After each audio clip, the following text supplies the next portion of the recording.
Marami man ang nalungkot sa pagbe-break ni Barbie Fortesa at ni Jack Roberto, pero tila may mga ways si Barbie para makamove on. Ilang mga photos ang kanyang pinakita na kung saan nag-travel siya papuntang Korea at doon ay in-enjoy niya ang kanyang time sa sarili at pati na rin ng mga pagkain na pwede niyang doon ay malasap kahit pansamantala.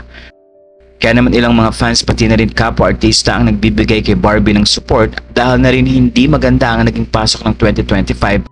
na kung saan yung nag-break nga sila ng kanyang long-time boyfriend na si Jack Roberto. Pero makikita pa rin ang pagiging professional kay Barbie dahil doon ay mas nakita ng mga netizen ang pagbabago niya pagdating sa pag-aalaga sa sarili. Nagkaroon ng time si Barbie na mag-travel mag-isa kasama ang kaibigan at pati na rin ang time na magbasa ng maraming books at kumain ng mga pagkaing nais niyang ma-enjoy pa. May mga nalilink man sa kanya pero tila mas focus ngayon si Barbie sa pagpapaunlad ng kanyang sarili at makita nga na mas maraming importante pang bagay ang kailangan niyang harapin lalo na't mas marami ring proyekto ang ginagawa ngayon ng nasabing aktres. Ilang mga kaibigan din tulad ni Alden Richards at Christopher Martin ang kasama ni Barbie para magkaroon naman ng oras pagdating sa fitness. Ilang mga video ang ibinahagi pati na rin ng photo ni Barbie na makikita nga siyang ini-enjoy ang company ng kanyang mga kaibigan na kasama rin niyang mga kapuso actors. Kaya naman ayon sa mga fans kung ano man ang dumating sa buhay ni Barbie sa love life man o career